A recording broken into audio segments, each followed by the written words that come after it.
Okay, well, let's start off with setting our motivation. So thinking whatever we do today, whatever positive mind that we give rise to, whatever merit we accumulate, may it all go towards us developing our minds to the greatest potential possible. May it all go towards us attaining that state of Buddhahood where we have the ability to effortlessly and spontaneously benefit others in whatever way they need. So really trying to hold that motivation in mind, we'll recite the initial motivating prayers.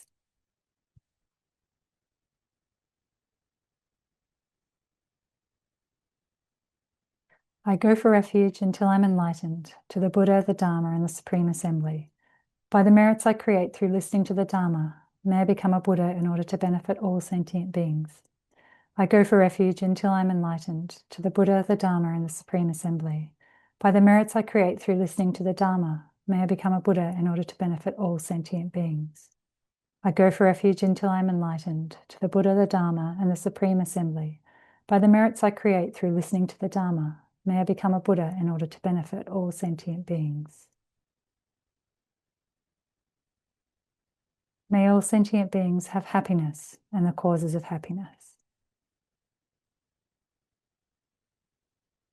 May all sentient beings be free from suffering and the causes of suffering.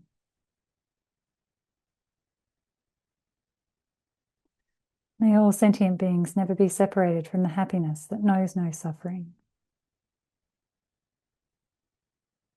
And may all sentient beings abide in equanimity, free of attachment and hatred for those held close and distant.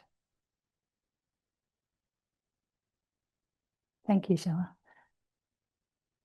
Okay, so over the last 4 weeks, we have been talking about, well, we started off with a discussion about what exactly bodhicitta is. What is this mind of enlightenment? It's really that mind that's directed, we're really directing all our actions towards, all our positive actions towards attaining that state of enlightenment where we have eliminated all obscurations from within our mind whatsoever. There is no stains remaining of the afflictions even.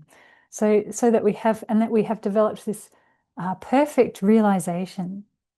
So when you attain the state of enlightenment, then you attain this point because you've eliminated all ignorance, all stains of ignorance. There are no afflictions, no seeds of the afflictions, no imprints of the afflictions remaining within your continuum.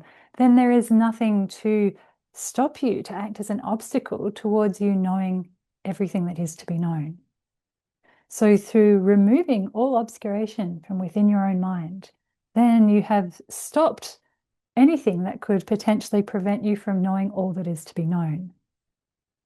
Right? Basically, this is the way that ignorance and wisdom works, right? If you eliminate ignorance from your mind, you develop the opposing wisdom. So this is what we're aiming for, is to attain this state where we have perfect wisdom. And through that, through knowing all that is to be known, you have this effortless ability to benefit others in whatever way needs to be benefited. But that's not possible to attain that state on the basis of just self-interest alone, right? So the only way we can actually attain that state is if we're motivated by great compassion.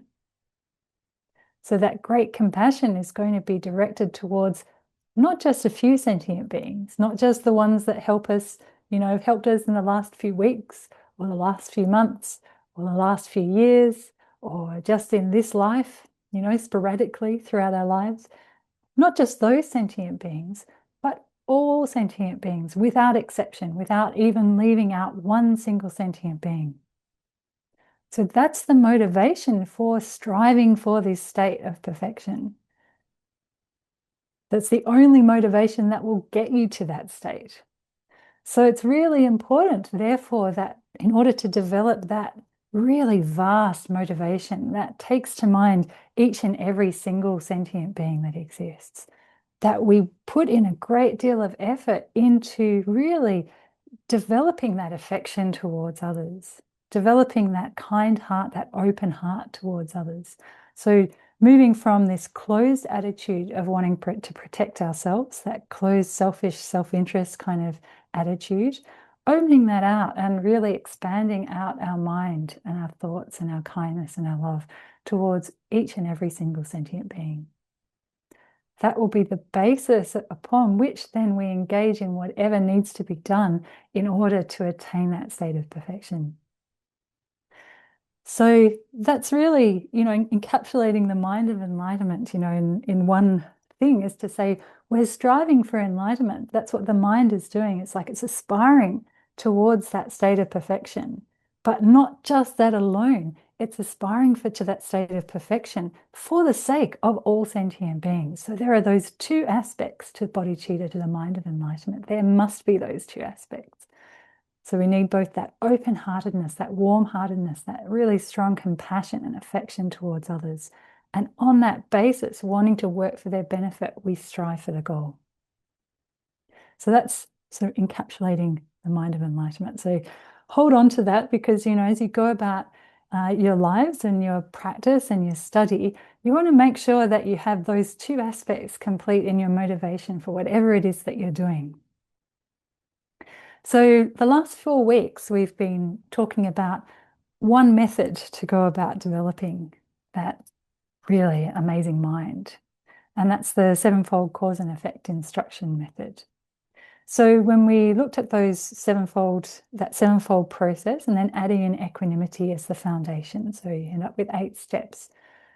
So once you've got equanimity as your basis, which then is creating that stable foundation so that your compassion, your love is not biased towards those who, just very recently have benefited you, but really expanding out your understanding of how sentient beings, really are worthy of our care and concern, regardless of whether they have, just in the last few weeks or the last few years, been helpful to us.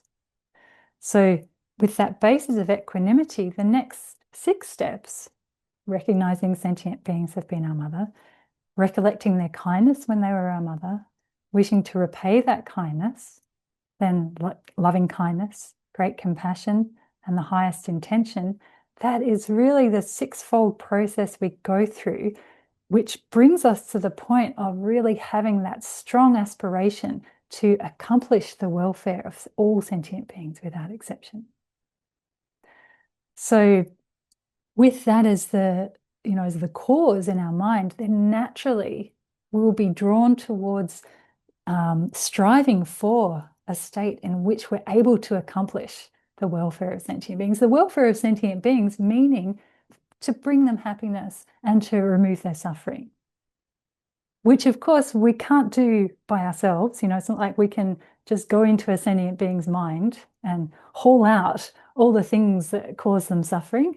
We can't take out the sufferings from their mental continuum. We can't just take out the sufferings from their body. We can't take out any of the causes for those sufferings. Likewise, we can't put in the causes for their happiness. If it were possible to do that, then other beings, other Buddhas, would have already done it for us, right? Each and every one of us has to do it for ourselves. There is no other way.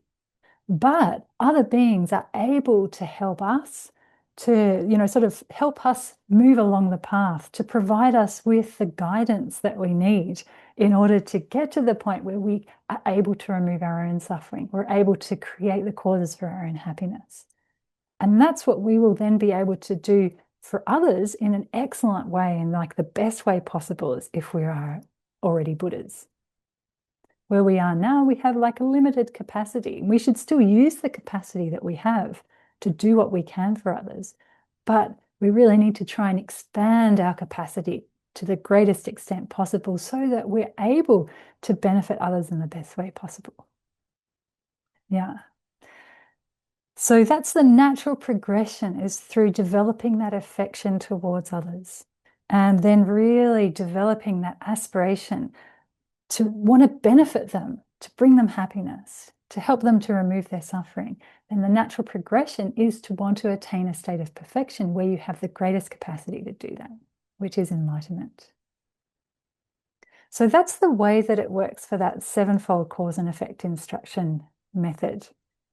So it has got some challenges, like we discussed. There's some challenges, especially if you're coming from a cultural background that doesn't have the natural acceptance of past and future lives. So there's a little bit of a challenge there. So we have to think about that, use logic and reasoning, see how it fits with our mind, see what kind of misconceptions we might have, or just basically views that we think are probably the case without ever having like really analyzed it.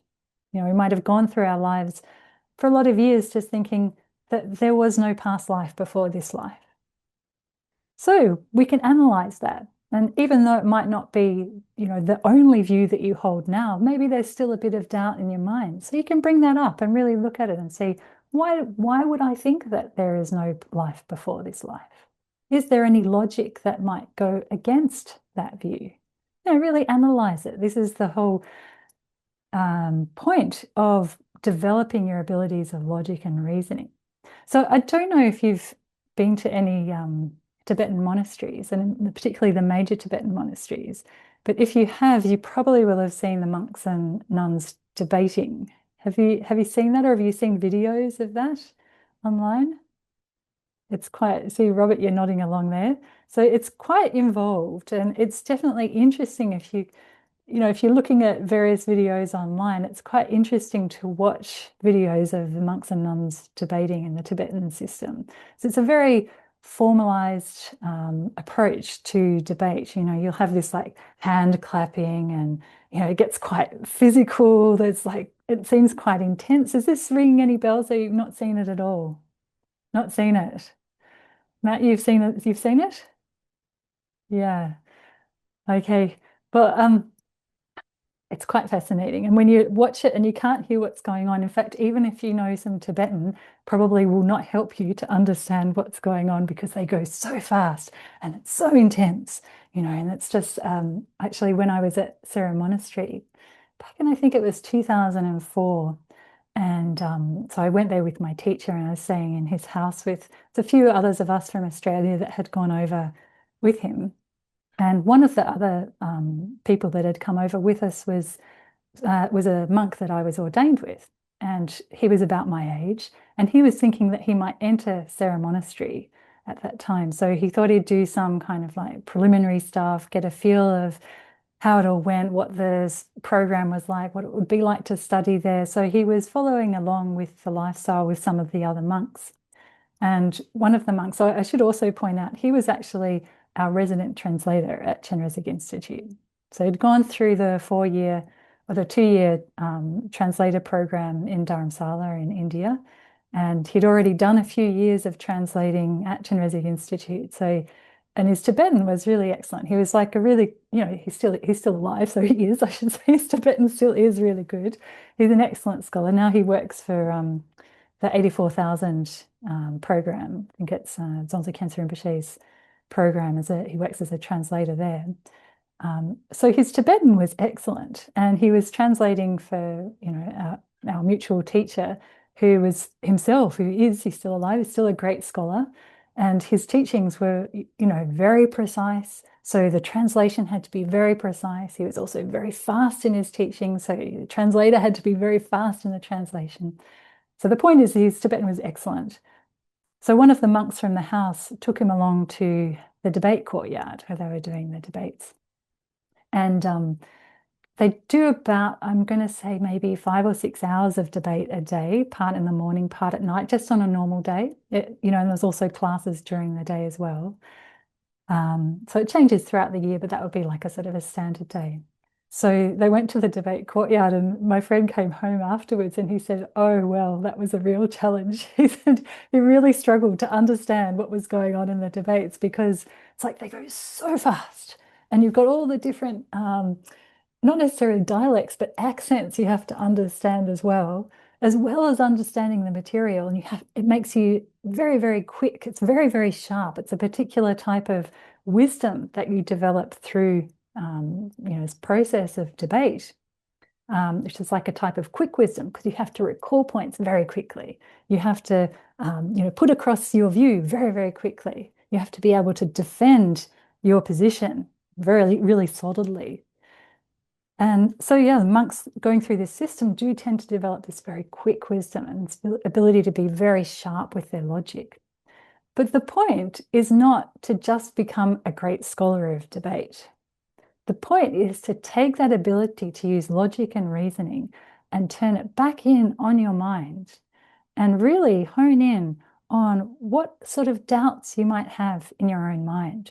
Bring up those doubts and then look at them in an objective way to see, well, which is the side that's supported by logic and reasoning, which is the side that actually seems to have, basis of wrong understanding to it, and use that power, that sharpness of mind and the quickness of mind, in fact, on your own mind itself. That's the point. That's why, that whole process is really gone through so that you can do the analysis on your own mind, identify your wrong understandings, and be able to develop correct understandings. So that was a very long story for just basically, explaining my point as to what we need to do in the process of that sevenfold cause and effect instruction when it comes to looking at recognizing sentient beings have been our mothers, because it involves that investigation of past and future lifetimes. So that's like a work in progress for us, let's say. But like I said last week, it's not something we should just accept because someone has said it, but actually we should analyze it for ourselves and work to develop conviction for ourselves. But this process of the sevenfold cause and effect instruction has like a very, I don't know if you could say, almost like a visceral effect. It's got a very immediate effect, you can say, even if you can get to a point of not maybe like 100% certainty that all sentient beings have been my mother. But even if you can get to a point where you think it's possible, there is a chance, there is a possibility that all sentient beings have been my mother. Or at the very least, if you were to point to a certain sentient being to say, well, I can't say for certain that that sentient being has not been my mother, because I do basically understand the logic behind, the position, right? So even just with that, having that thought that, well, I can't say that that sentient being has not been my mother, that goes a long way to helping to develop our own mind. Because on that basis, we can start to develop affection towards any sentient being. And also it prevents us, it like puts an obstacle in our path towards creating suffering for ourselves, causes suffering for ourselves. Like for instance, if you come across a cockroach in your kitchen, right, where I usually live in Queensland, it's in the north part of Australia, and it's sort of subtropical, the area I live in. And so you get quite a lot of cockroaches, quite a lot of cockroaches. There's probably not a house in Brisbane that does not have cockroaches, I would say. Of course, a lot of people just kill the cockroaches. They put out poison. But, we don't kill the cockroaches. So you've got to find other methods for dealing with the cockroaches. So the method that we use is we just catch them. Every single one you catch, you take it outside, put it somewhere nice, that it can maybe find other food. You wouldn't want to go and put it in the road, for instance, where it could get run over, but finding some nice spot in the back garden where it can go and wander around and live its best life. So just even having that thought, oh, it's possible that that cockroach has been my mother, that stops you from having the desire, just for starters, to kill that cockroach.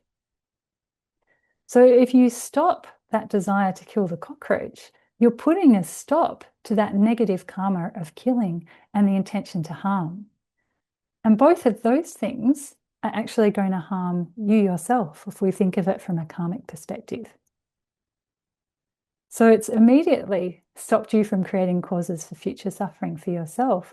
And also it starts to, in your mind, give rise to that sense of affection so that, now when I catch cockroaches, I mean, they're pretty fast. So, you've got to be quite quick, and also something to do with like long-standing, a bit of a thing about bugs, you kind of going on, oh, it's a cockroach, it's a cockroach. I mean, why do we think that? I don't know, but it's just like happens naturally from, a lifetime of thinking that bugs are somehow a bit icky or something. But when you start to have that feeling of affection, oh, this sentient being could have been my mother, or even more, it was my mother, then you start to feel that affection as you're trying to catch the cockroach. Put the cockroach somewhere nice outside, make a little prayer. May you be free. May you be happy. May I be able to bring you to enlightenment. So the mind is completely different in the moment, as opposed to if you have a mind of like, oh, that's horrible. That's a cockroach. It's making my kitchen dirty. I must kill it. That's an unpleasant mind for ourselves, and it leads to suffering for ourselves, and it leads to suffering for the cockroach as well. Does it make sense that change in attitude, even a slight change in our attitude, how it can actually benefit us in the short term with the way that our mind is in the immediate sense, and also how it can benefit us in the long term in terms of, stopping ourselves from creating the causes for suffering, and actually through loving kindness and compassion, creating the causes for our own happiness. Does that make sense?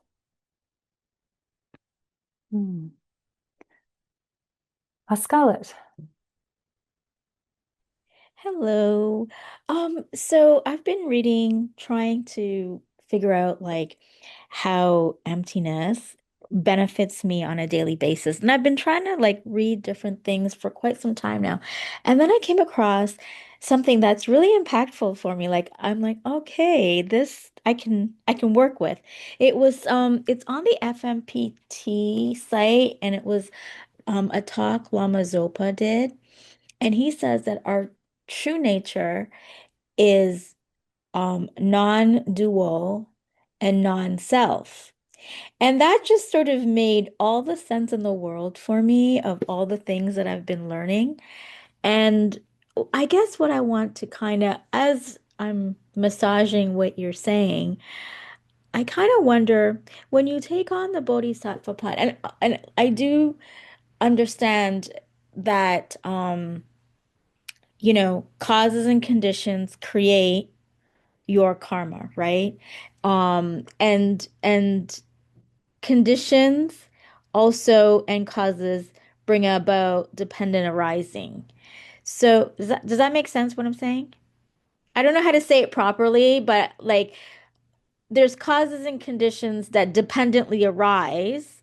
Um, to create the situation you're experiencing. So like as you talk about like beginningless time and I just taking sort of the working hypothesis that like okay, I can't say for sure that there's no such thing as beginningless time and I can't be for sure that okay, the cockroach was never my mother and I don't have the insight of what my past lives have been in the past, right?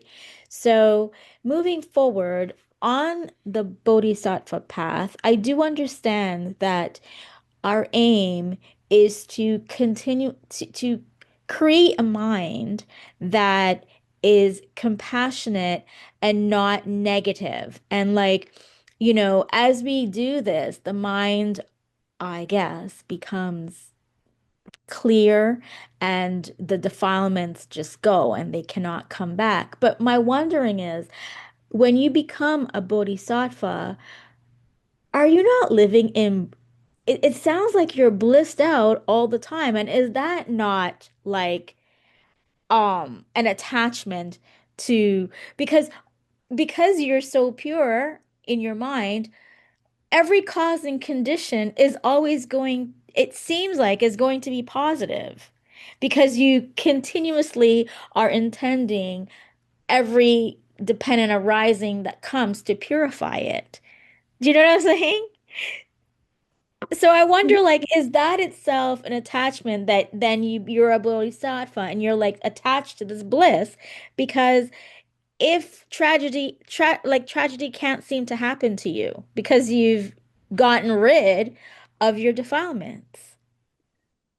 Well, it's quite a lot to unpack in there in your in your question. Um, so I'll see if I can address your points, but let me know if I miss anything out. Yeah. Um, okay, so for starters, you were talking a bit about the self as being like non-dual and no self, and this notion of dependent arising. So those all very much go together. Hmm.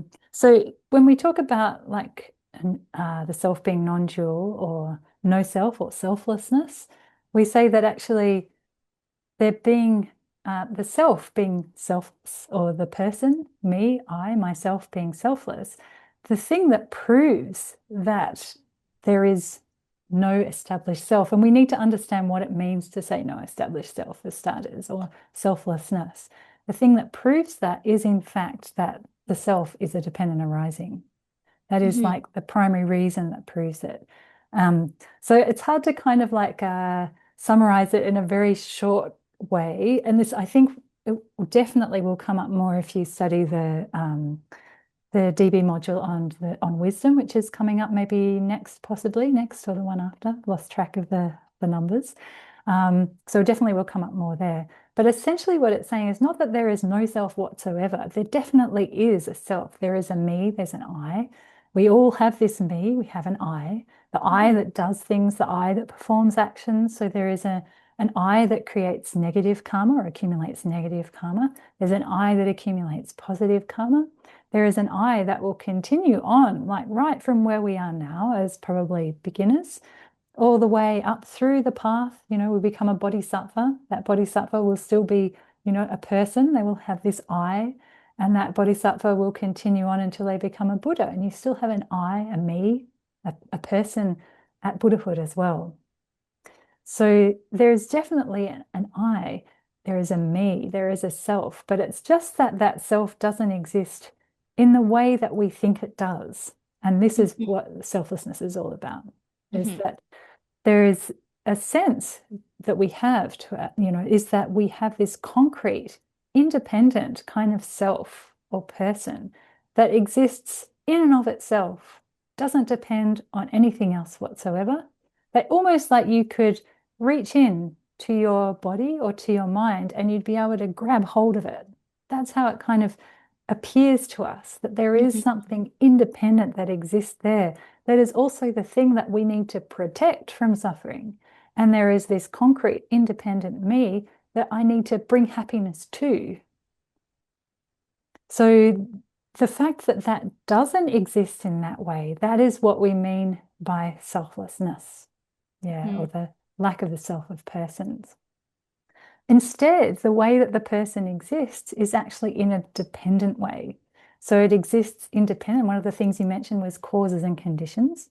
So the self exists in dependence upon various causes and conditions. It also depends on parts.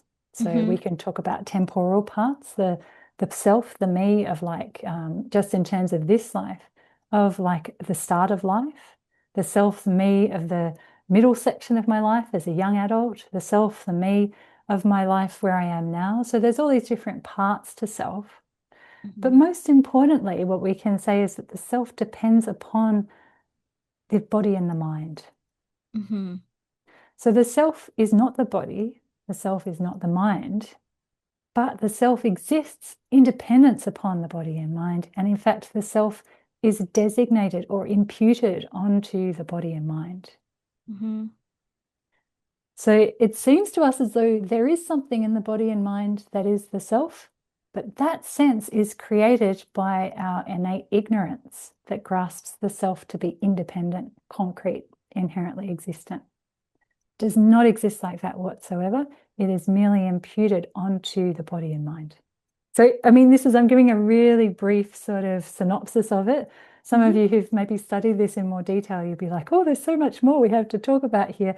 You're right. It's like you look at Chandrakirti's text on entering the middle way, and it's like the whole sixth chapter, which is on wisdom, talking about selflessness, is massive, right? It's massive. So there's an awful lot to discuss, but that's kind of like it in brief. There's no concrete self. Self is not body or mind, but it does depend upon the body and mind. And in dependence upon what actions we do with the body and the mind, then in dependence upon that, we then accumulate what we say is karma, right? So we Hmm. accumulate positive and negative karma. And it is the self of the future that will have to experience that karmic result. So a positive or negative result. That's the way that sort of karma works. Very much as you say, it's all based on causes and conditions.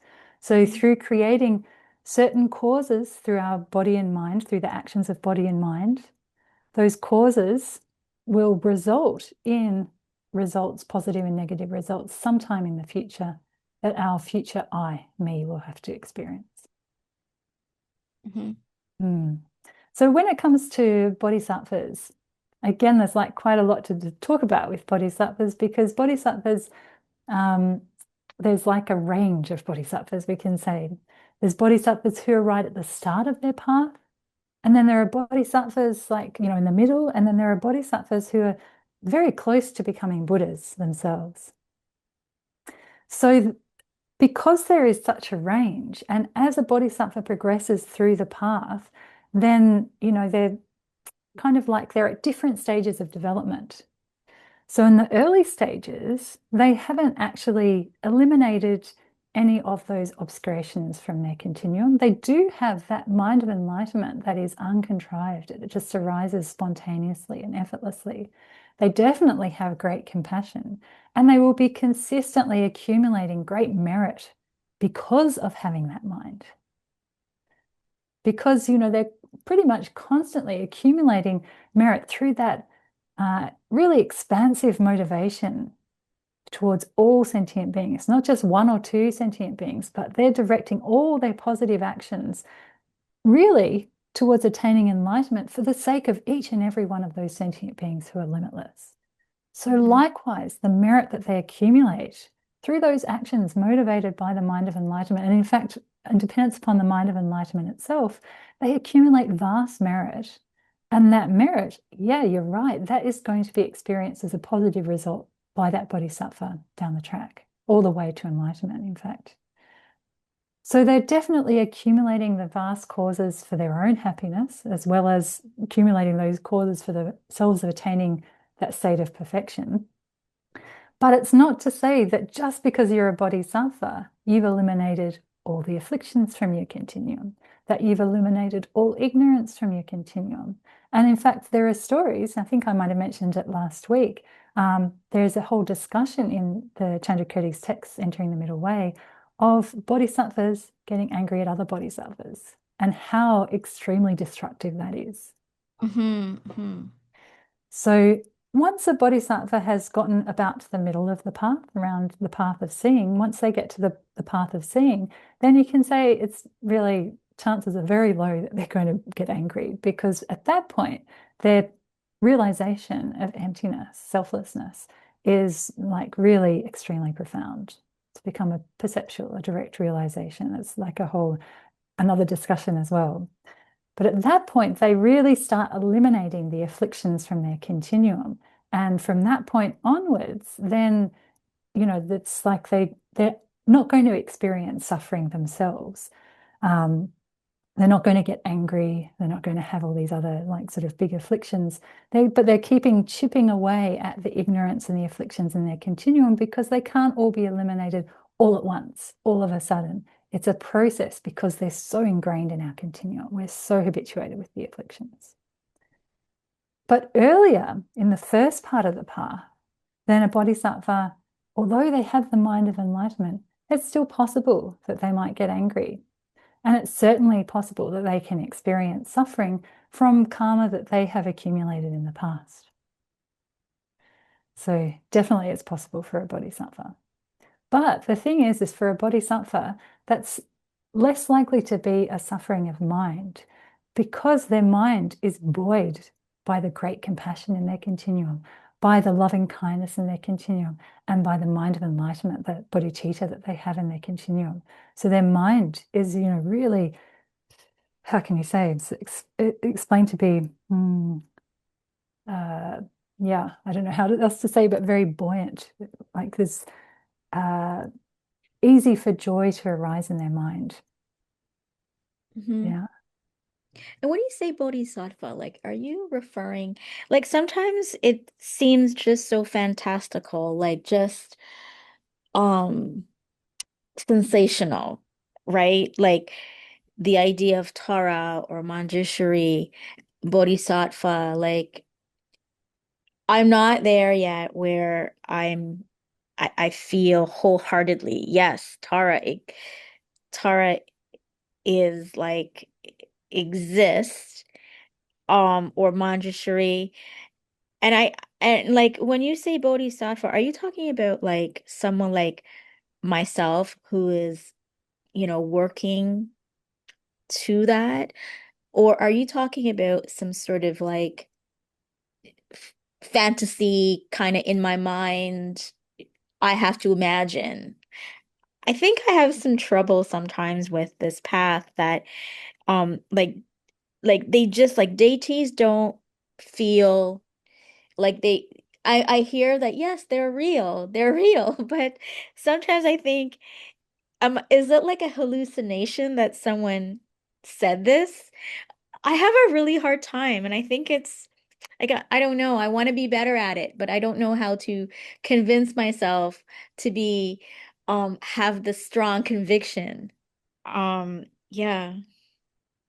Yeah, I can understand that, so like when we look at the explanation of Tara or Manjushri, so these are both considered Buddhas in rather than bodhisattvas in the Tibetan tradition. There is um, anyway, let's just leave it at that for now. So they're considered Buddhas rather than bodhisattvas. So they've reached a state of perfection.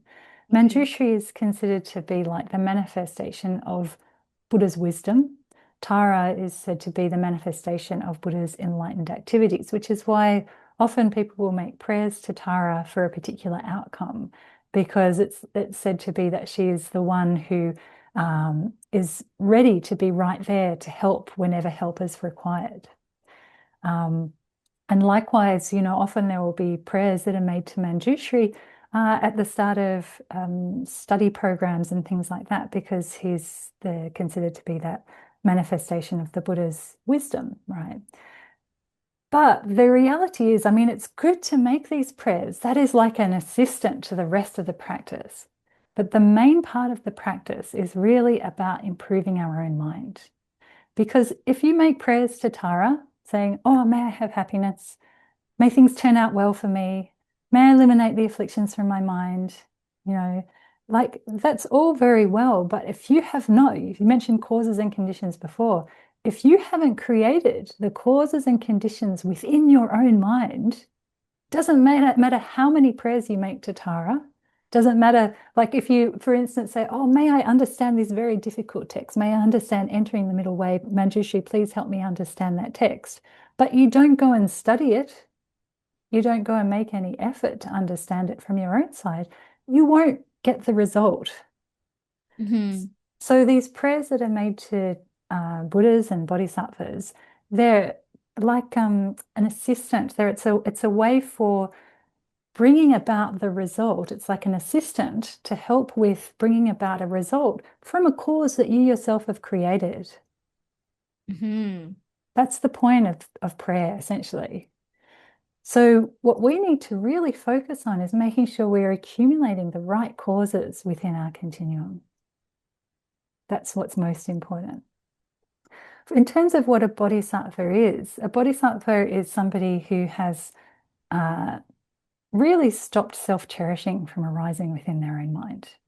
Are they people? Like when you Yeah, the say that, people. you mean people, right? Yeah. Like regular human beings and those who are taking on the Buddhist path and take on bodhisattva vows, that's who you're talking about, actual physical people.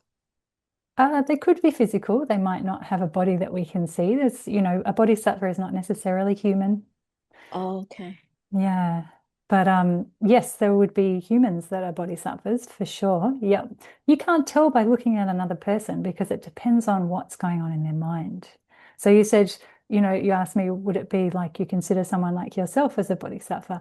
I don't know because I don't know your mind. We can only know our own minds. I So understand.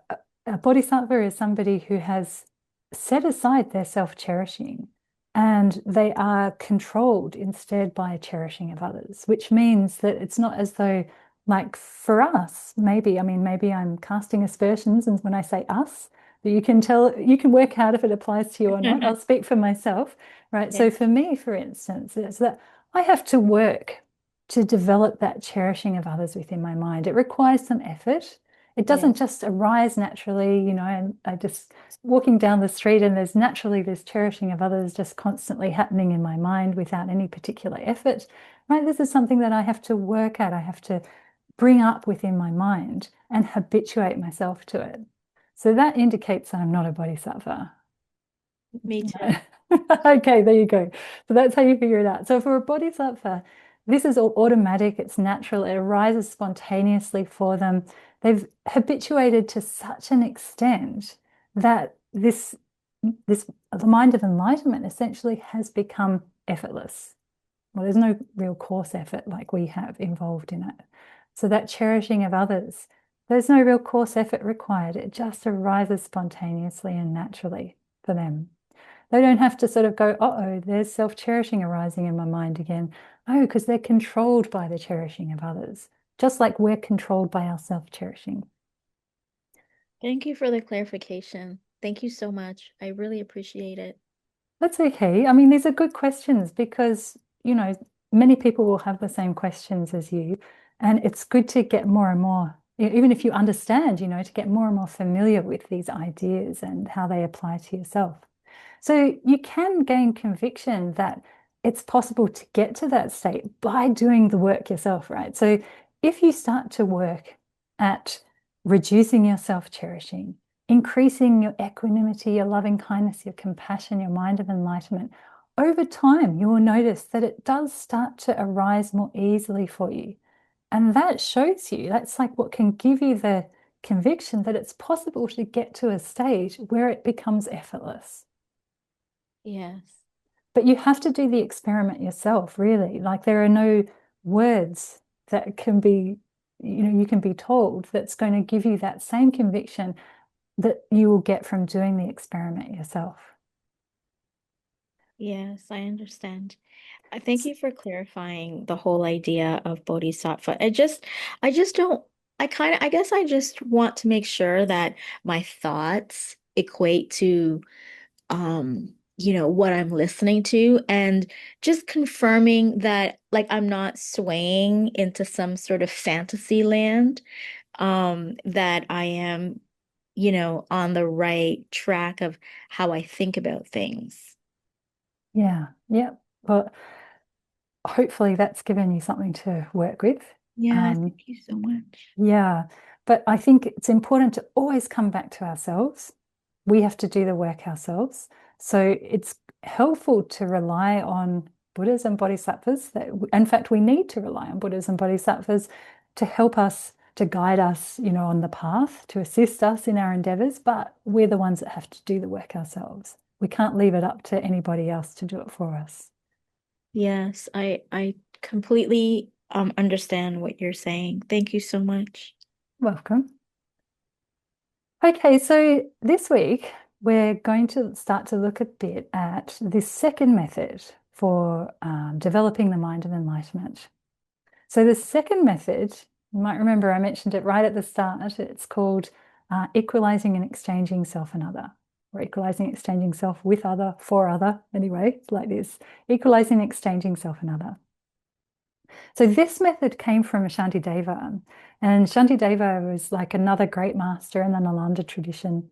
So the previous method, the lineage comes from Atisha, but this one's from Shantideva. So Shantideva is an interesting character. So he lived in Nalanda, and when he lived in Nalanda, a lot of the other monks actually looked down on him. So it looked like from the outset, from the outside, that he was quite lazy. Do any of you know the story of Shantideva? Yeah, Christine, Shella, you do? Joey, you say you do or no? No? Okay. So Cynthia, you know you've heard it. Okay, so that's good. Uh, all right. So I'll do a little brief review of Shantideva. So yeah, the other monks tended to look down on Shantideva because it looked like he was quite lazy. And he actually was given the nickname the three discriminations. So these three discriminations are, that they're referring to is eating, sleeping, and going to the toilet. So from the outside, all the other monks were like, oh, he's just like the three discriminations. All he does is eat, sleep, and go to the toilet. And so, they were a bit disparaging of him. Turns out, however, that Shantideva was actually a great practitioner. He was like a great yogi. And he was, constantly working on his mind. So even though what it looked like he was doing with his body was just eating, sleeping, and going to the toilet, actually he was combining his great practice of the mind of enlightenment and his wisdom, realizing emptiness, with all these activities that he was doing, even the simple activities of life. So that his, yeah, all his entire life became a practice of virtue. So anyway, the other monks looked down on him, and it's the story that I've heard is that at one point there was some nuns who'd requested teachings. And of course, in those days, there was a bit of a patriarchal view in India, probably still is. And so the monks in Nalanda kind of looked down on the nuns a bit, and they thought, and they also looked down on Shantideva a bit. So they decided they would send Shantideva to teach at the nuns because they didn't have very high opinion of Shantideva, and clearly also didn't have a very high opinion of the nuns. So then the nuns were like, oh my goodness, I can't believe they're sending Shantideva, who, has this reputation of being very lazy. It's just called the three discriminations. So clearly the monks are looking down on us. We'll show them. And they built this throne that was very high, but had no stairs. So, there was really no way to get up onto the throne for Shantideva to sit on. So Shantideva turns up and he sees what's happened. And it said that he just put his hand up and he brought down the throne like this through his abilities because he was such a realized being and sat on the throne. And then he gave the teaching of the Guide to the Bodhisattva's Way of Life, which is like an extremely iconic teaching in the Buddhist tradition, which is amazing. So it's basically explaining all the practices of a bodhisattva that a bodhisattva needs to do to attain enlightenment. And it is a beautiful text. I'm sure that many of you will have studied at least part of it. It is really beautiful. And so this is where the teaching, the Guide to the Bodhisattva's Way of Life comes from. And it said as he taught that, towards the end, he ascended higher and higher and higher and then just disappeared. And I think he went down to South India or something. Anyway, that's the story. So after that, everybody understood actually what a great yogi he was. And now we have this amazing text as a result of all that. So in that text, he gives this explanation of the practice of equalizing and exchanging self for other. And it is the way he explains it in that text. It comes in chapter 8, which is actually the chapter on concentration. But a great chunk of it's devoted to this equalizing, exchanging self for other. And it is described so beautifully in there. The way that we need to change our attitude from this one of just about self-protection, self-importance, selfishness, and really putting our mind out towards others, allowing it to expand so that really you're associating more with the happiness and the welfare of others than you are towards yourself. So it's really beautiful. If you get the chance to study it, it's definitely an amazing thing to do. So the basis for this practice is, so as it says, equalizing and exchanging self for other. So we have two parts to it. So the equalizing part is similar to the equanimity we discussed in the Sevenfold Cause and Effect instruction. So in the Sevenfold Cause and Effect instruction, the emphasis with the equanimity was really looking at how there is no sense at having attachment towards those who help us currently, aversion towards those who currently harm us, and indifference to the ones in between. Because in fact, when you take a broader perspective, even just in this life, but certainly when you go beyond this life to previous lifetimes, there has been this constant movement between these categories. Sometimes people help you, sometimes they harm you. It's just constantly going from one to the other. And even in this life, everybody started as a stranger. So there's no sense. It's completely illogical to hold so tightly to those ones that currently help us and go, oh, those are the ones that are my friends. Those are the ones that I'm going to help, and push other people away. So with that equanimity, we're looking to balance our attitude towards all sentient beings. In this practice, with equalizing and exchanging self for others, so the equalizing involves developing like a sense of equality between ourselves and all others. So if we think about in what way are we equal with others, what would you say?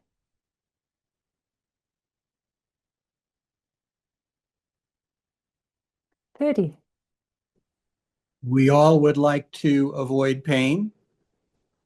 Exactly. And We would all like to enjoy benefit and be happy. be happy. Exactly. So, if we were to just all like have what do you say, a straw poll, I think at the moment. So from amongst us, we've got, how many people here? We've got 11 people at the moment. Oh, 11, no more. So we've got 13 people at the moment. So of us 13 people, would you say, is there any of you who does not want happiness? Do any of you want suffering? We are completely the same, right? This is just amongst us 13 people here. It is completely the same across the, entire breadth of sentient existence. Everybody is completely the same in wanting only happiness and not wanting even the slightest of sufferings. As soon as we have even a slight discomfort, our immediate reaction is to push it away. And if there's a tiny little bit of happiness that could make your life better, you're not just going to leave that to the side, you're going to try and grab it. Right? If there's somebody else who wants that little bit of happiness, and maybe you get along with them quite well, you might be like, "Oh yeah, all right, you can have it." But most of the time it's just like, "Oh, it's for me, bring it to me, bring more of it to me." We are completely the same. So this is the practice of equalizing that we really need to, bring to mind to really come to understand that this is the situation of everybody. There is no difference whatsoever. Because that is reality. At the moment, what our self-cherishing does is it goes, "No, no, my happiness is most important. I am most important." And actually, that is not reality. So we're trying to get our mind to really recognize, come to terms with the reality that everybody is the same. Everybody's the same in that regard. Does it make sense?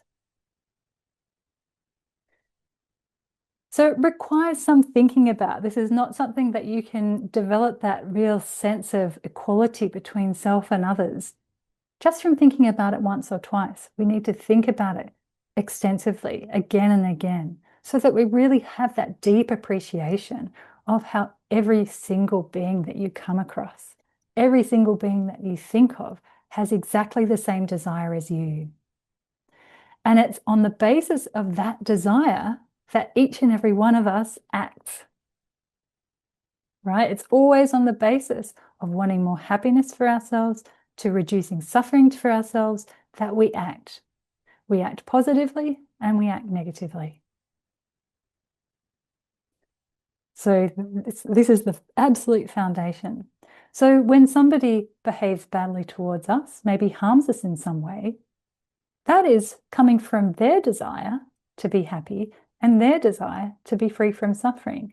And they have gone about it in the wrong way, right? There's a mistaken idea of how they can go about achieving that has come in there as well. And so together with that misunderstanding, together with their desire for happiness, their desire to be free from suffering, and their self-cherishing that thinks that they are the most important, all of those things have come together to lead them to harm me. So in actual fact, when harm is done to me, it's not really about me. It's actually about, it's all about the person who's done the harming, in fact. It's quite fascinating, when you think about it. When somebody does some harm to you, maybe they say something negative, your immediate sense is like sort of self-protection. What's happened? Why is this happening to me? Da, da, da, da, da. It's happening because of self-cherishing. The self-cherishing that is acting on their desire to be happy, their desire to be free from suffering, and their lack of understanding of how to actually bring proper happiness about for themselves. So all those have come together, and on that basis, they're harming me. But in terms of the actual foundation of wanting happiness, not wanting suffering, there is no difference. So I thought perhaps we might do before I go into more of a discussion of this, maybe we'll do a short meditation on equalizing self and other. So this meditation, I've based it on a teaching that His Holiness gave. It's in a book called I think it's the Dalai Lama at Harvard, I think the teaching is in. So, okay, so sitting comfortably with your feet flat on the floor if you're sitting in a chair, or if you're sitting on the ground or somewhere else, just making sure that you're comfortable, but you're alert.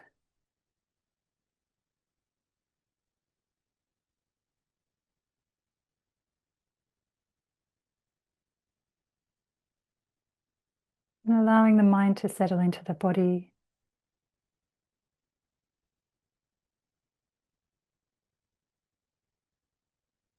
Becoming aware of all the physical sensations of the body.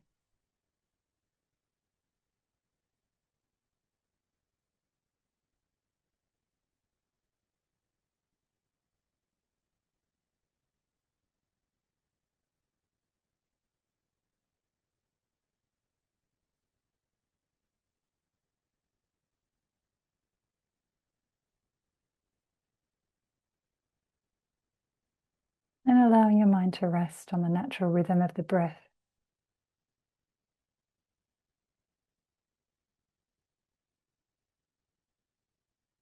It flows in and flows out.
Now considering our own situation from our own side.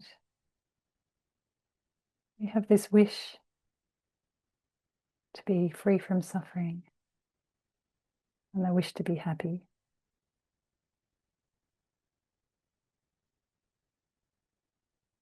Really, the only reason why we must be separated from suffering, that we must gain happiness, because we don't want suffering and we do want happiness. There's no other reason. Just noticing that natural wish that arises from within.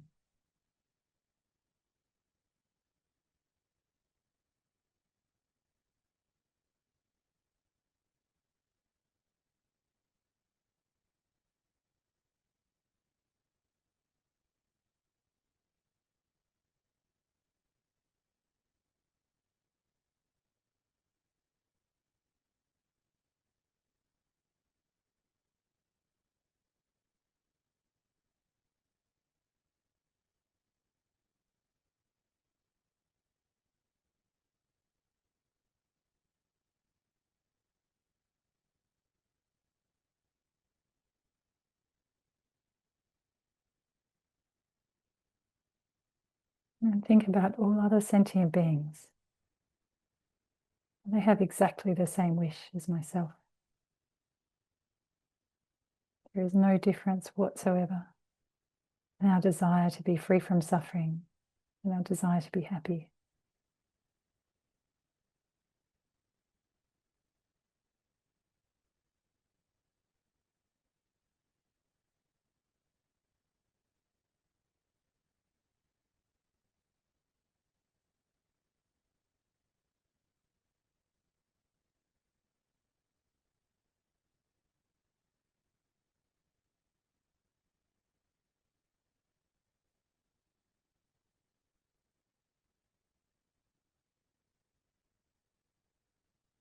Took as an example 10 people who are ill.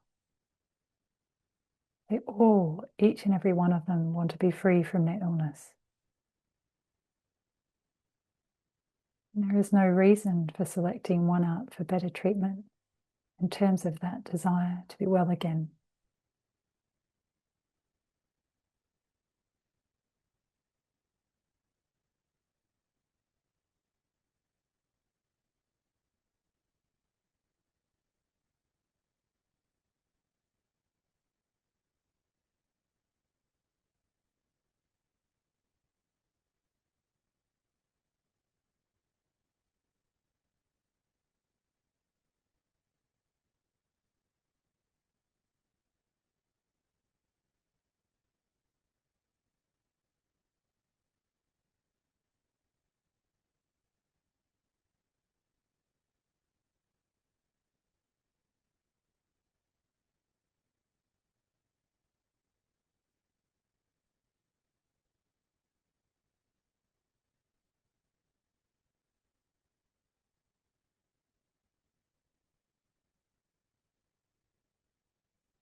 And then also thinking from the viewpoint of our connection with all sentient beings.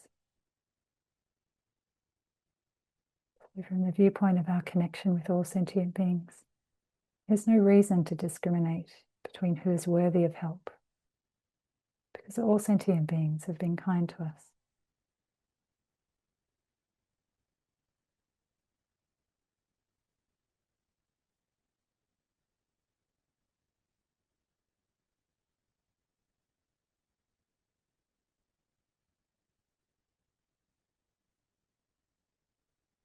They have been kind to us when they were our mothers over the course of all our lifetimes,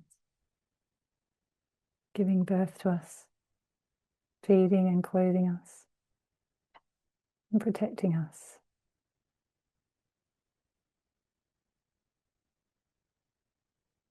Giving us love and tender care, enduring many sufferings for our sake.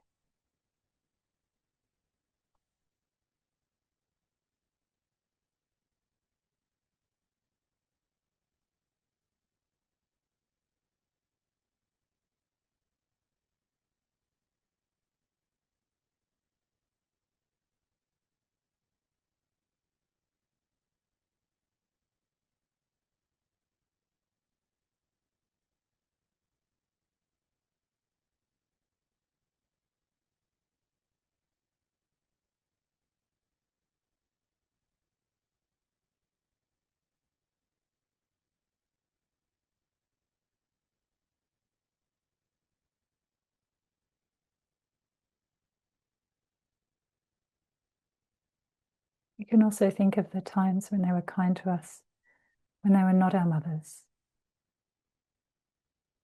Our very existence depends on limitless sentient beings. We could not sustain our lives.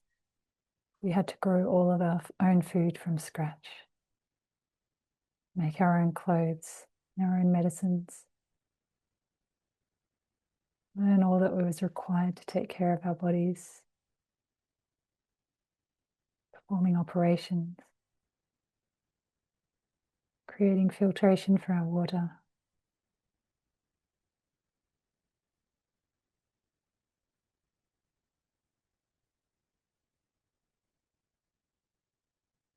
from the tiny creatures in the earth to all the employees who produce and transport and store and sell food, clothing, equipment, medicines.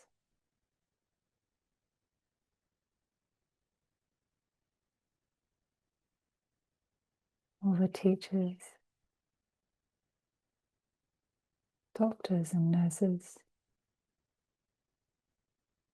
sewage technicians, garbage collectors. Our existence depends on countless others performing limitless tasks that we benefit from. Really allowing the mind to expand. Think about all of the ways that sentient beings are kind to us.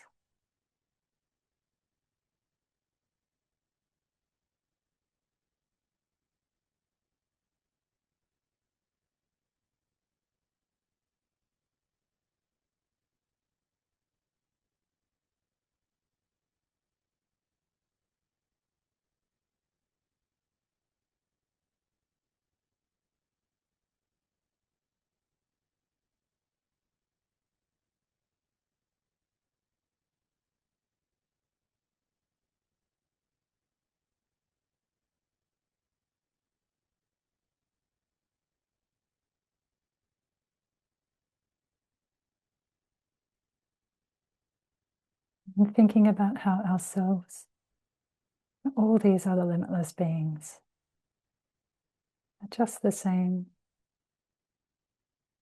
having a nature of suffering and of impermanence. None of us know when we will die. We have no control over our experiences of happiness or suffering.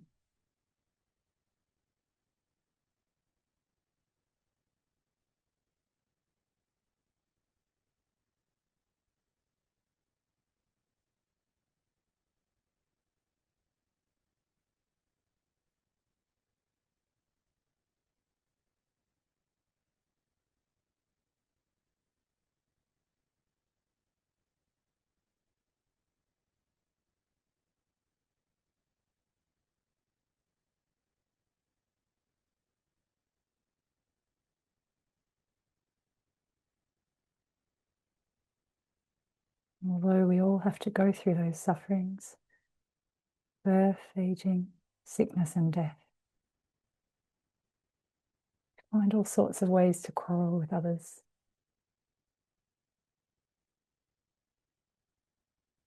Just like a group of prisoners, all due to be executed, quarrelling amongst themselves. Completely senseless.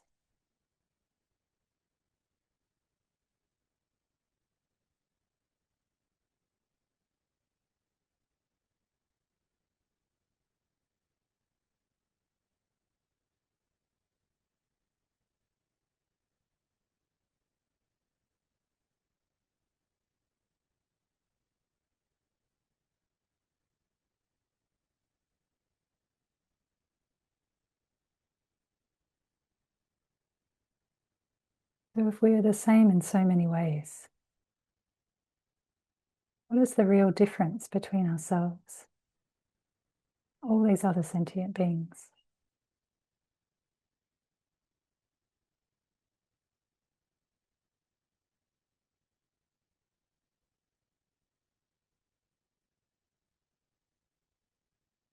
It comes down to it. The only real difference is in terms of numbers. Self is just one, whereas other sentient beings are many.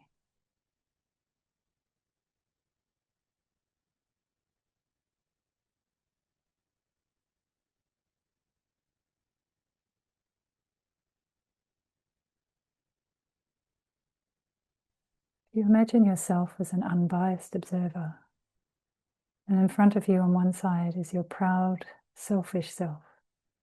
And on the other side are a group of 50 or 100 poor, needy people who have been kind to you in so many ways. As you remain the unbiased observer, judge who is the most important, the one single selfish person or the group of people. Which side will you support?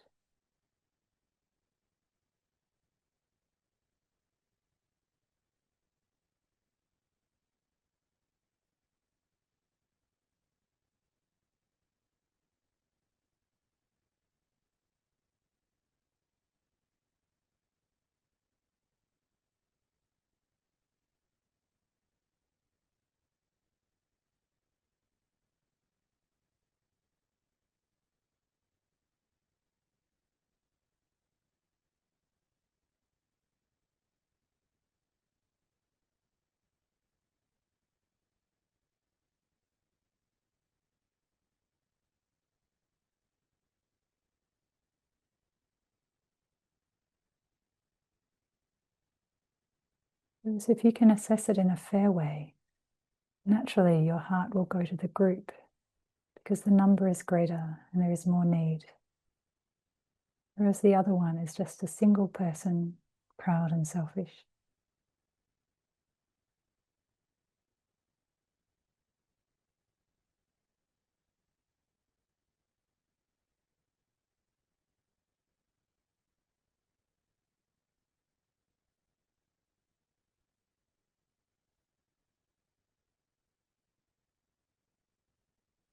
Considering in this way can help our selfishness to gradually decrease and our respect for others increase.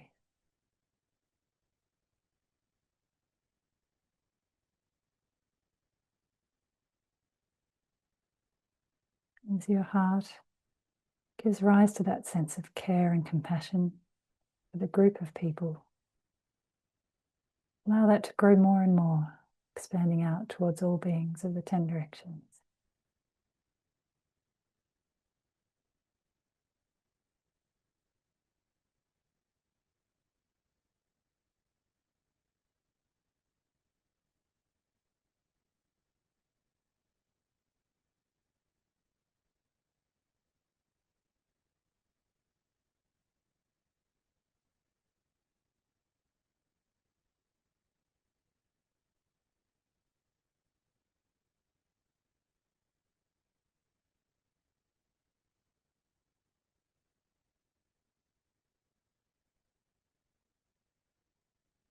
When you're ready to just open your eyes.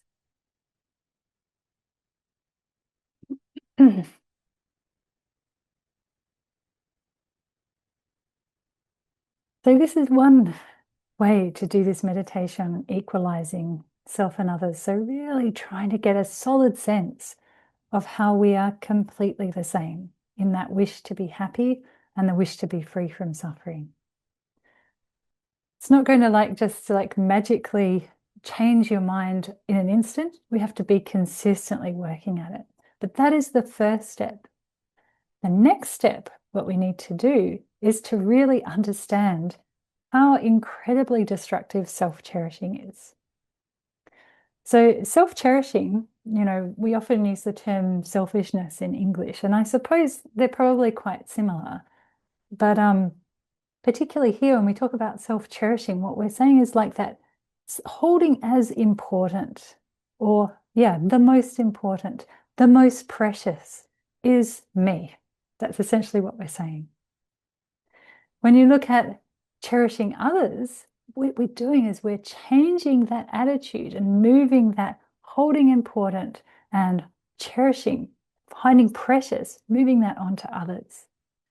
But in order to do that, that is quite like if you just go about it and try to make your attitude change like that straight away without considering the faults of self-cherishing and the benefits of cherishing others, what it will probably feel like is it will feel like you're giving over yourself in some way. You're giving away your happiness in some respect, and you won't want to do it. But the thing is it's the self-cherishing that is creating that thought for you. So first off, what we need to do is really understand thoroughly about how destructive self-cherishing is. And not just self-cherishing, actually. So this is an important point, is that we're talking about the bad type of self-cherishing, or maybe we should say the worst type of self-cherishing, because I don't know if you can really say a good type of self-cherishing and a bad type of self-cherishing, but there is a self-cherishing that is not as bad, and there is a self-cherishing that is very definitely bad. And we're talking about the really bad one here. So that self-cherishing is the one that is combined, it goes along together with self-grasping. So these two combine their forces, and on the basis of that combined self-cherishing and self-grasping, you give rise to anger, you give rise to pride, attachment, jealousy, miserliness. All of those negative kinds of mental factors, they all come about in dependence upon that combination of self-cherishing and self-grasping. So the self-grasping is that, like we were talking before with Scarlett when she asked her question, so it's that sense of there being a concrete, independent me that doesn't depend upon anything else. So that is that holding that to be the case, that is self-grasping. So that self-grasping we have innately. It just goes along as an undercurrent, constantly throughout our lifetimes. If you were to actually bring it to mind and you've done a bit of study about selflessness, you go, oh, intellectually, I can understand that the self doesn't exist in that way. But just intellectually understanding that is not enough to actually counteract that self-grasping because it is so ingrained in our mental continuum. So that continues on even if we have an intellectual understanding of selflessness. And it influences us in the sense of it's the one that sort of underpins, like I was saying, all the afflictions and then holds hands with self-cherishing. I'm most important. I am precious. And that's where all the afflictions flourish from. That's where all the negative actions flourish from. That's where you start, start the whole process of creating the causes for your own suffering. And that's also what binds you in samsara.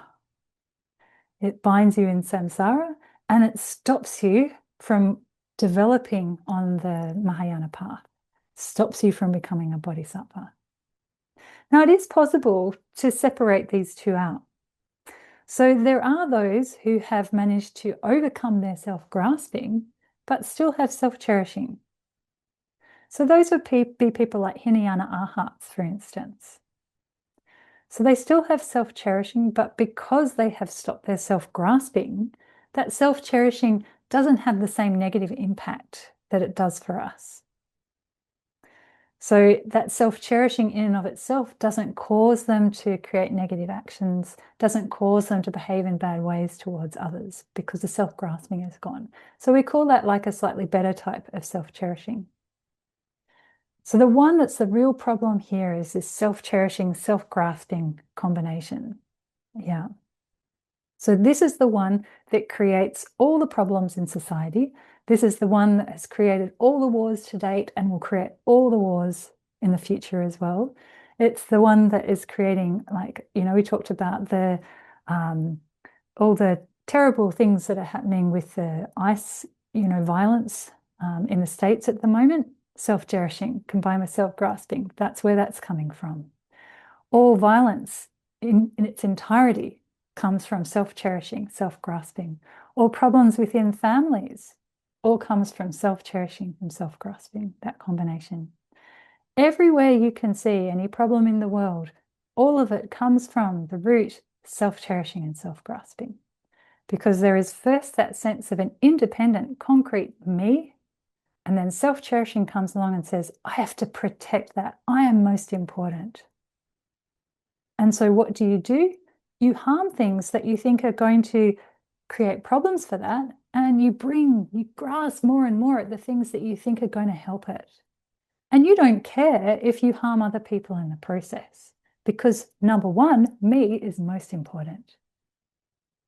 And so what that does is create the causes, places causes for your own future suffering in your own continuum, and it creates problems all around you as well. So we look outside sometimes of ourselves and we go, oh, there's a war over there. Oh, there's a problem over there. Oh, there's a problem in that family, etc., etc. And we sort of externalize all these problem things. Like, I don't have anything to do with those problems directly.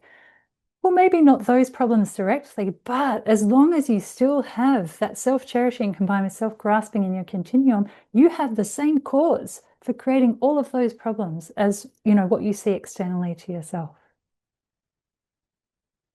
So it needs to go. We need to develop that really strong sense of, I do not want this in my mind whatsoever. So develop that really strong rejection of the self-cherishing. And also understanding how through cherishing others, through really holding others as important, then naturally our mind becomes more joyful, becomes more buoyant, we can say. Through that, you're able to create causes for happiness. It's an extremely beneficial mind. With that mind of cherishing others, you're always ready to create whatever virtue is needed for the benefit of others. So it's an extremely powerful mind. And on that basis, you create the causes for your own happiness. And your mind becomes less closed off and self-centered. The mind that becomes more open is freer, more relaxed. So it's really through understanding how self-cherishing is so detrimental and cherishing others is so beneficial that we then move on to the next step, which we will discuss next week. Yeah, as it says in the Lamrim Chenmo, not the Lamrim Chenmo, the Lama Chöpa, in the Guru Puja text, it says, cherishing myself is a doorway to all torment, while cherishing my mothers is the foundation of all that is good. That is like, you know, the two lines, if you can remember that in your mind, it really helps, it gives you a solid foundation for developing that rejection of self-cherishing and the adoption of cherishing others. Cynthia. Hi, Venerable. Thank you for your teachings. I'm sorry I can't share my video. I have some bandwidth issues. So I'm always confused with the self-cherishing, self-grasping, because I know it's related. But so just to understand what you're saying, so someone can eliminate their self-grasping, I think is what you said, but then have some self-cherishing left. But at the same time, you said self-cherishing. So is self-cherishing fully dependent on self-grasping? Or is there something else that's affecting it if it can be, I can have some leftover self cherishing, but then have eliminated my self grasping entirely. Does that make sense? So because it sounds like you're saying self cherishing mainly dependent on self grasping. So I just want to have that clarification. Thanks. Yeah, it's a good question. So for us, it is dependent. The two go hand in hand. The thing is that it's what I was saying is that it is possible to separate out the two, even though for us, we have not yet entered any kind of a path. I'm just assuming it's the same for you as it is for me, certainly for me, right? So to speak from my own perspective, I have not entered a path. I haven't eliminated my self-cherishing. I haven't eliminated my self-grasping. So for me, from beginning this time until now, my self-cherishing and self-grasping have gone hand in hand. And it's the two of them, they kind of like, what do you say, play off one another in a sense, you know? So in that case, very much the self-cherishing leans on the self-grasping, and in dependence upon those two going together, then I create all my own problems, create all my own causes for suffering. Yeah, so those two go like that. But it's possible through certain practices, like for a person on the Hinayana path, that you could actually eliminate the self-grasping, but you haven't eliminated the self-cherishing. So you've eliminated the self-grasping because you've applied the antidote to self-grasping, which is the wisdom realizing emptiness, to the point where it has completely gone off. It's disappeared from your mind, been eliminated. The self-cherishing still remains, but it doesn't have the power like it does for me, where I am now, when it's combined with self-grasping. So it won't, in and of itself, when it's divorced from self-grasping, lead to all these negativities, you know, that it does for me, for instance. So it won't lead to anger, it won't lead to attachment, it won't lead to jealousy, all of these kind of things, right? Because you need to have self-grasping together with it for that to happen. But what it does, though, is that it still makes you focus on your own, what do you say, like your own welfare above the welfare of others. Not to the point where you would harm others in the pursuit of your own welfare. But if you look at the difference between somebody who's a Hinayana person, who has maybe even achieved the result of a Hinayana path, they've become an arhat, as opposed to someone who's a bodhisattva. So a Hinayana arhat, they remain, once they've attained that result of the Hinayana arhat, the result of the Hinayana path, is that they remain in what's considered to be quite a blissful state where they have eliminated all of their own suffering, all the causes for their own suffering. They've eliminated self-grasping entirely. But because they still have a type of self-cherishing, then they stay in that blissful state. Whereas a bodhisattva, on the other hand, their whole motivation for attaining the result of enlightenment is to benefit others. So they have completely given up their self-cherishing. They've applied the antidote to their self-cherishing, and they're governed by cherishing others. So they won't remain in a state, they will never remain in a state where they're just blissed out enjoying happiness. Because it will, they will be constantly reminded that others are still experiencing suffering, and others have been so kind to them over limitless lifetimes. And so there is no sort of sitting around just enjoying your own blissed out state of concentration. You necessarily have to go and work for others. So that cherishing of others will motivate them to do what is necessary to attain enlightenment. So that's the difference between like that self-cherishing, you've got still the self-cherishing, even though the self-grasping has gone. That's kind of what makes in our heart stay in that state of blissed out concentration. Whereas without that self-cherishing, then you will not remain in such a kind of state, but continue to work for the benefit of others. Does that make sense? Okay. Yeah. All right. Nim, Afisha? Hi, yeah, I've got a question about entering the path. Once we've taken bodhisattva vows, do we not then enter the path as an aspiring bodhisattva? No. So to become a bodhisattva, the real marker of becoming a bodhisattva is that you develop this mind of enlightenment, bodhicitta, what we've been talking about, that mind that's striving for enlightenment for the sake of all sentient beings, to a point where it becomes effortless and automatic. So that's what we say is uncontrived. So once that mind of enlightenment, bodhicitta, becomes uncontrived, that's what determines you to be a bodhisattva. Taking the bodhisattva vows, that can happen. Well, probably many of you have already taken bodhisattva vows, but your mind of enlightenment has not yet become automatic or uncontrived. So you can take the bodhisattva vows even before your mind of enlightenment, bodhicitta, becomes uncontrived. Likewise, it's possible that someone can develop an uncontrived mind of enlightenment, bodhicitta, and maybe not yet have taken the bodhisattva vows. That's also a possibility. So the bodhisattva vows in and of themselves are not the determining factor as to whether you are a bodhisattva or not. What it really determines is whether you have developed the engaging bodhicitta or an engaging mind of enlightenment or not. Right. Thank you. No worries. Okay, so have a think what I've talked about this week. So we discussed a bit about the difference between the equanimity of the sevenfold cause and effect instruction as opposed to the equalizing self and other of the equalizing and exchanging self and other approach. So have a think about those two differences. And if you can, over the week, maybe you don't have to necessarily do formal meditation, but just a few minutes of thinking about these two different approaches to an equanimity style thing for between ourselves and sentient beings, and see how it goes in your own mind.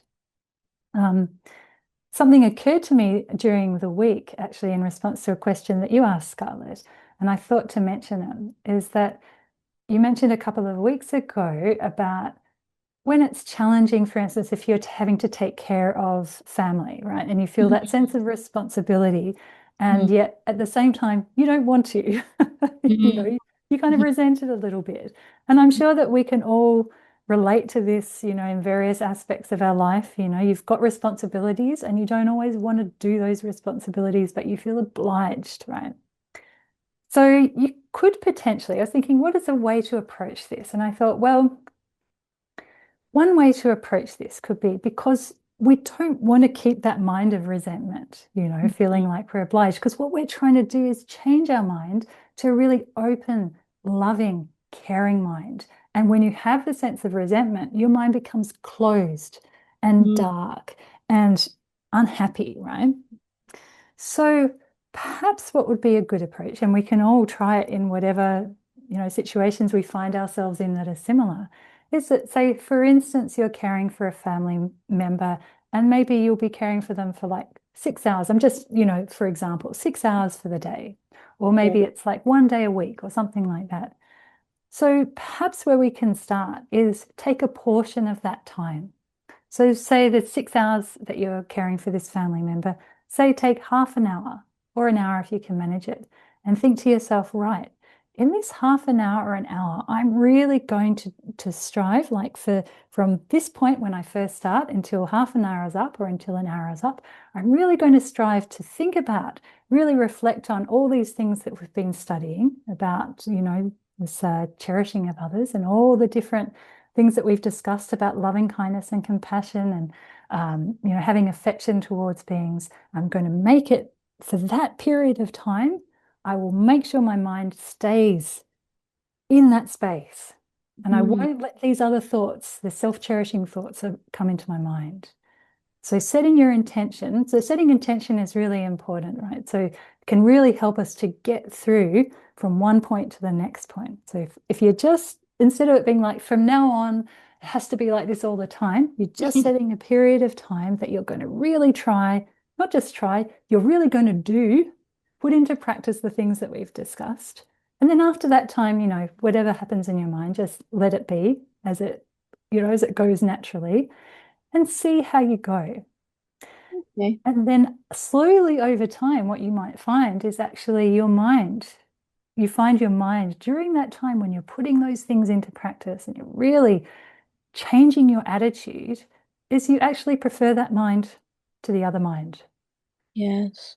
And so chances are you might start to find that your capacity grows greater, and you can extend that to 2 hours, and you can extend it to 3 hours. But just taking it one step at a time, so you're not like trying to feel like it has to be all or nothing, just gradually over time, see what you can do about extending that period to be greater and greater and greater. And notice for yourself, what's the difference for you? What's the difference for people around you? See how you go. Thank you. I like that suggestion. Yeah. So, it's not like there's no basis for this in the text. It's not mentioned specifically in relation to this particular topic. But when you look at, for instance, there's an explanation in the Lam Rim where it says there was somebody who was a butcher.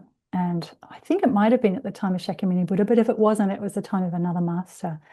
And he was like, well, I can't give up being a butcher. And in those days, being a butcher didn't mean just like presenting meat of animals that had already been killed. It meant killing the animals.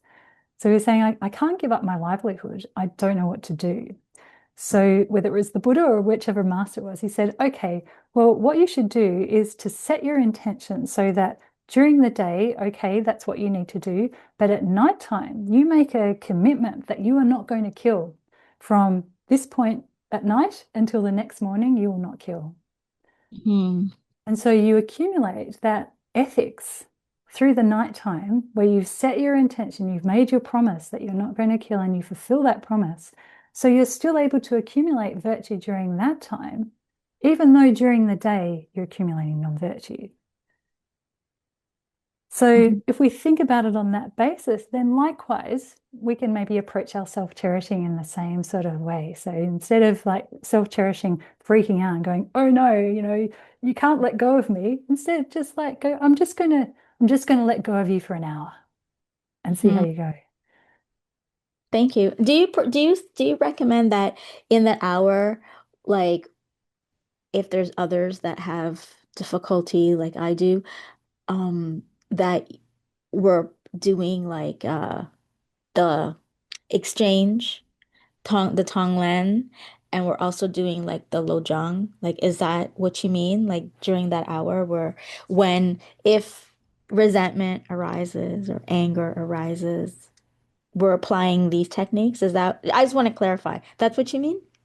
You can use those techniques if you like, whichever works best for your mind, or you can set your intention, like, for instance, we have just talked about that sevenfold cause and effect instruction quite extensively over the last few weeks. So you could at the outset go, okay, I'm going to keep in my mind all those steps of the sevenfold cause and effect instruction, and I'm going to keep in my mind, the recognizing sentient beings have been my mothers, recollecting their kindness, wishing to repay their kindness, and then really developing that strong wish for them to be happy, and wish for them to be free of suffering. So really trying to keep those techniques in mind during that half hour or an hour. So that, I will not, making that decision, I will not allow resentment to arise in my mind for this hour. It's only an hour. It's not like the whole day. Right. Yeah. Okay. Thank you for thinking about my comment, and thank you for presenting it today. I really appreciate it. You're welcome. So, of course, how well you will go in that hour probably will depend on whether you have thought about it a bit in between. So you probably want to give a little bit of thought each day just to the points that we have discussed over the last few weeks. And then bring what you've thought about, bring your understanding to that hour, making that commitment to yourself, and see how you go. Yeah. Yes, thank you. Yeah. It's very challenging, I find, to bring about this type of mindfulness. It's like exercise. I look at myself and like there are things that I in my head want to practice, but I'm so lazy. It's not even funny. And then I want my mind to be transformed. Like it just doesn't make sense to my habit. And I'm trying to change that habit, but yeah, I guess I'll just have to keep like little by little work on the discipline, and I fall off a lot of times and just get back on and try. That's right. Yep. I think you're not alone. We're all the same. If we could all just kind of like all of a sudden just snap our fingers and become Buddhists, we'd all take it.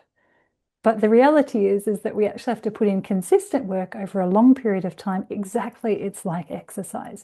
But what I think is that if you start to notice that your mind is better when like if you do the experiment, even if it's just for a short period, and you notice how your mind is better and you like that mind, that will give you the enthusiasm to actually keep working at it. Whereas if you leave it at arm's length and you go, oh, I'd like it to be like that, but I can't be bothered putting in any of the effort, then probably it's just going to stay the same as it is.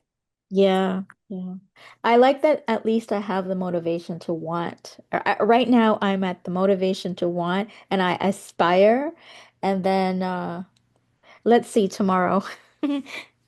That's right. One day at a time. Yep. Yeah. It's one day. And you've got the interest there. That is the foundation, right? So you've also got to rejoice in what you have done to date as well. So we'll look forward to hearing how you get on. But it will be for all of us, it's a long process, it's a slow process, but gradually, definitely, we will all become bodhisattvas and we will all become Buddhas. We will get there. Just have to keep working at it day by day, week by week, year by year. And the Yes, benefit will come. yes. Thank you for helping us. Oh, you're welcome. Okay, well, let's leave it there for this evening. Sorry, we have gone over time again. So just thinking, may all of the virtues that we have accumulated through the class today, through all the discussions, and in fact, through all of the virtues that we've accumulated in this lifetime and all previous lifetimes, may they all go towards us being able to benefit all sentient beings who have been so incredibly kind to us and develop that great capacity where we can help them effortlessly and spontaneously. Due to the merits of these virtuous actions, may I quickly attain the state of a Guru Buddha and lead all living beings without exception into that enlightened state. May the supreme jewel bodhicitta that has not arisen arise and grow, and may that which has arisen not diminish, but increase more and more. Thank you, everybody, very much, and I look forward to seeing you again next week.